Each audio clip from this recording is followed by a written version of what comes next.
Morning, y'all. Rob the American here, and welcome to Tales of Manchester and Watches. All right, y'all, it's very, very early, and we're heading to Manchester Airport because I'm going to Belfast. I got to take care of some business, and I figured while we're there, might as well do another watch prowl. So I hope you'll stick around. It's still dark. We're due at Manchester Airport, about 6:30 a.m. Flight is, I think, around 8:30, but the train that I was supposed to catch this morning was canceled, so I had to take the early. Oh, look, we're on a Welsh train. We're not going all the way to Wales, so anyway, I'll see y'all at the airport.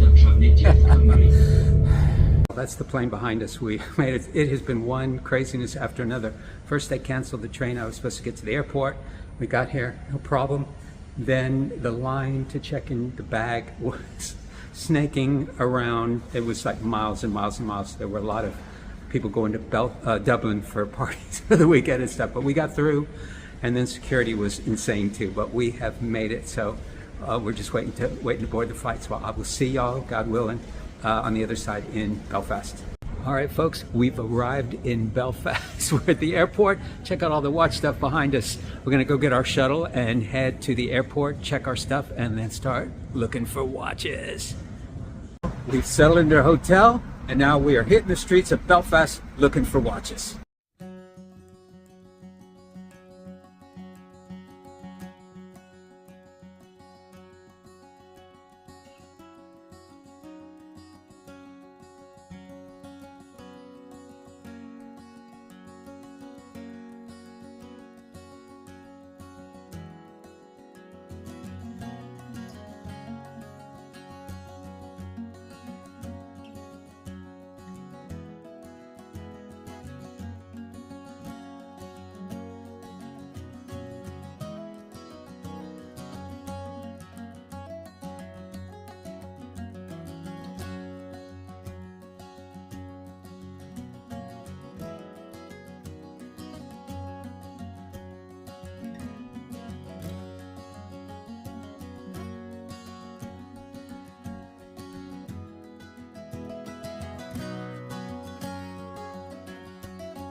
So it turns out Lunns Jewelers, Lunn''s, owns this entire arcade, and Lunns has been a Belfast tradition for years and years and years, and it's family owned and operated.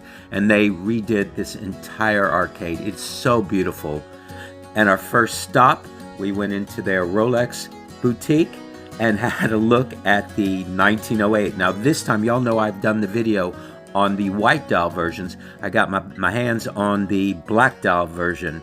It's a 39mm white gold case with a 9.5mm thickness on this alligator strap. It wears beautifully. It's thin and has this fluted and smooth bezel. Now I personally think that the black dial version is a bit less dressy than the white dial version. This may be more versatile. I think it's a winner. Then we stepped into their Omega boutique and had a look at these two badass Boss watches. This is the Omega Speedmaster Moonwatch Professional. It's a 42mm moonshine yellow gold case on this black rubber strap. It has a thickness of 13.2mm. It retails for 30,600 pounds, or about $35,000 US. And then same exact watch, but this one is green, a rich green dial and bezel, and the solid moonshine yellow gold bracelet. It retails for 40,300 pounds, or about $46,000 US. And these are awesome. All right, folks, I am starving to death. Now, we couldn't find a Vietnamese restaurant, but we found something pretty close. Let's go into the YOLO Cafe.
We are in the Merchant Hotel we've gone into the back, into the safe, which is the home of Pride and Pinion.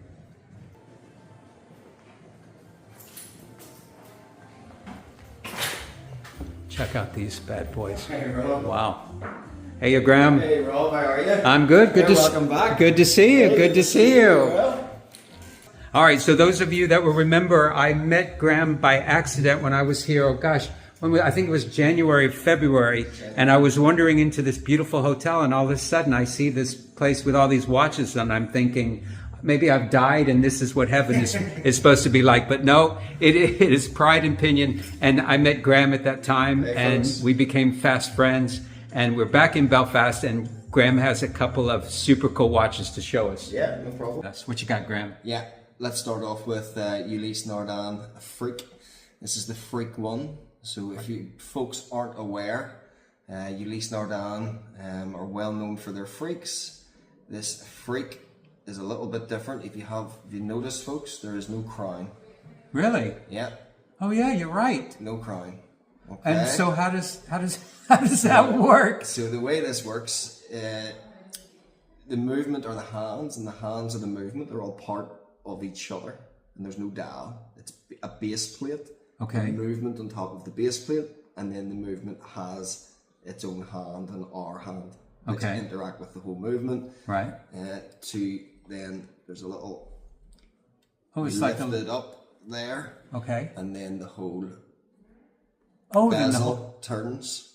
And wow. that's how you set the watch.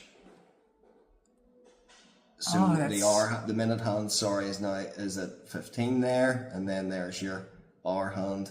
Wow. And as you turn, then you're Sorry about the glare, y'all. yeah, We're, it's just reflecting off. So that would be 9 o'clock. oh wow. That is. Do you mind And if the I? rotor, it's not a standard rotor. Okay. So it's more circular inside. It's not a half, and it constantly spins on its own axis. Wow. And this retails for just over £70,000. It's 18 carat rose gold bezel.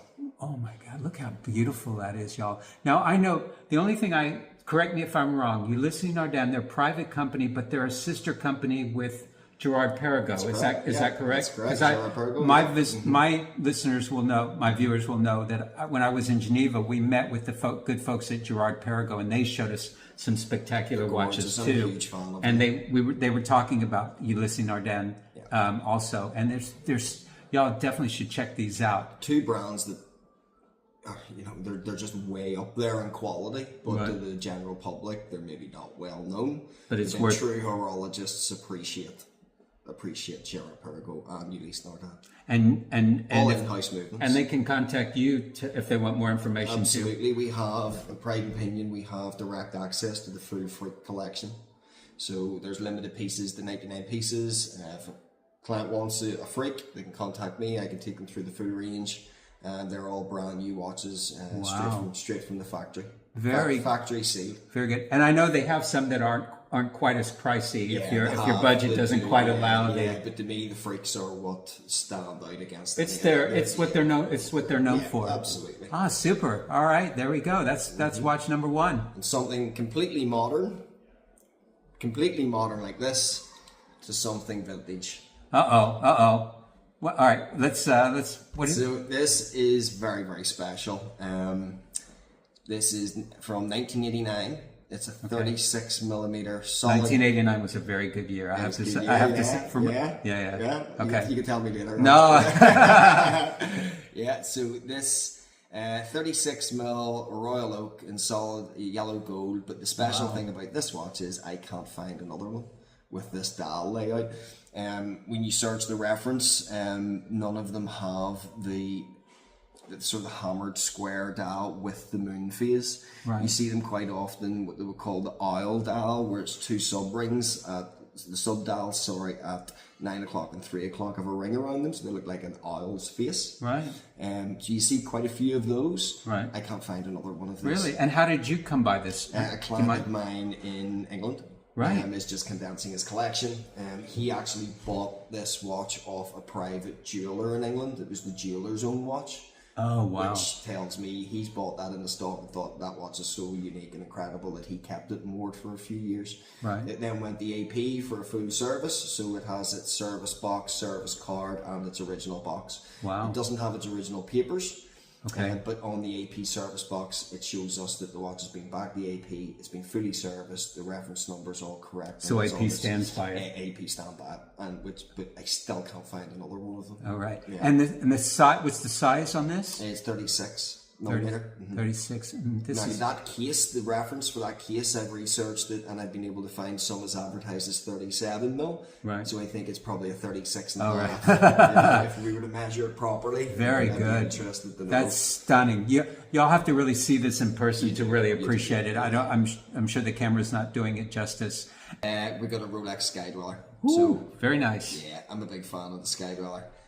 Being a watch geek, I don't think Rolex do enough complications. Right. So the Sky Dweller is Rolex's most complicated wristwatch.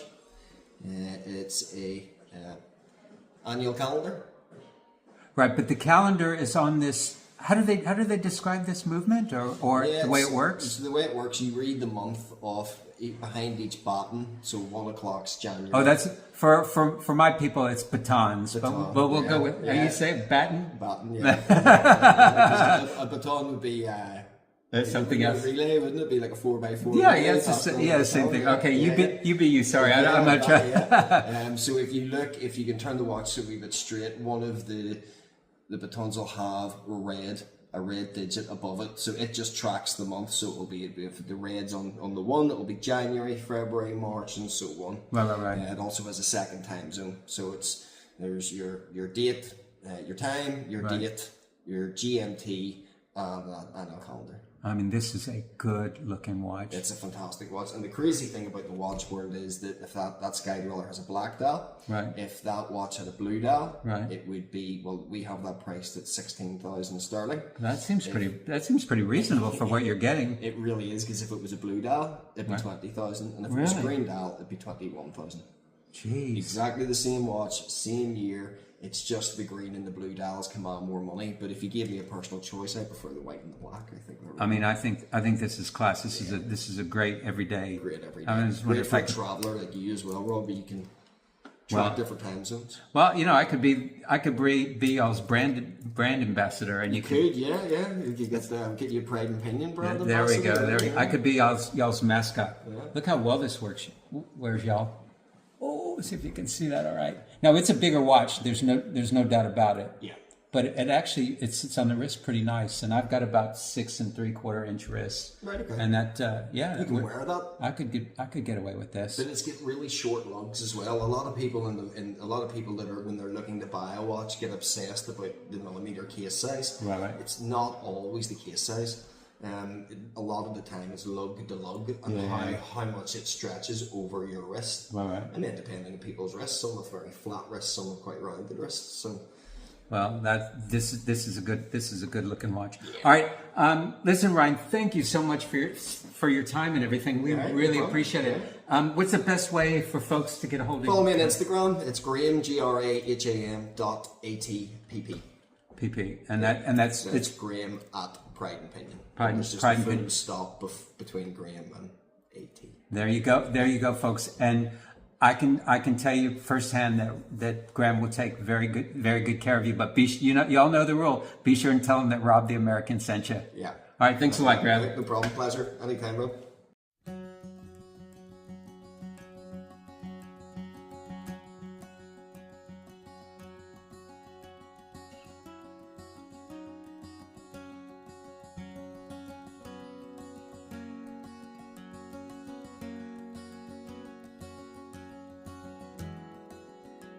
Morning, y'all.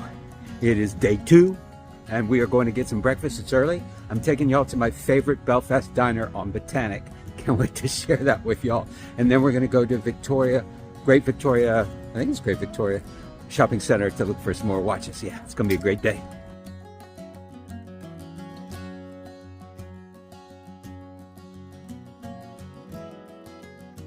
We got the full fry. Have a look.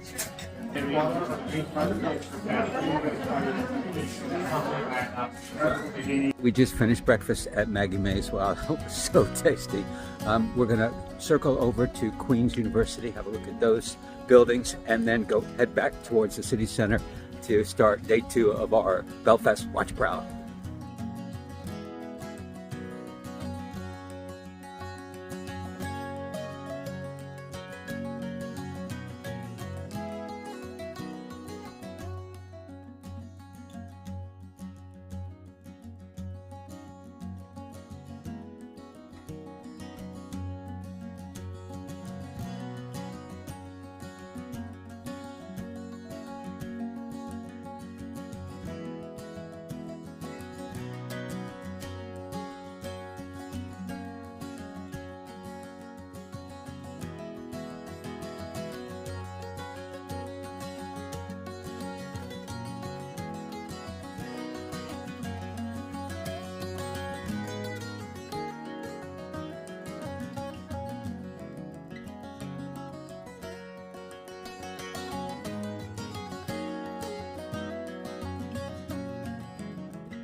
And we happened to get to Victoria Square when we ran into this Moon Swatchmobile. It was a special promotion by Swatch, and they were selling moon swatches out of the trunk, or the boot, I should say, of this car. We talked to some of the guys. It was very cool. They had a line of selling a bunch of them. It was great. I didn't end up getting anything, but I thought that was very clever.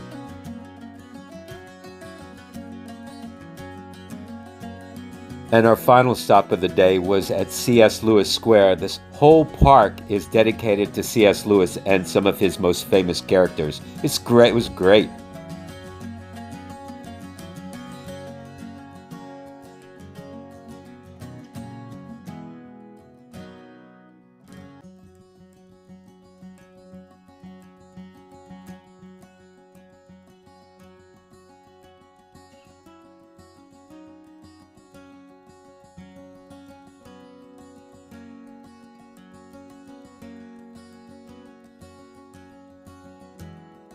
All right, y'all, that's it for me today. My time in Belfast is winding down very quickly. I'm going to be heading to the airport and back to Manchester very soon.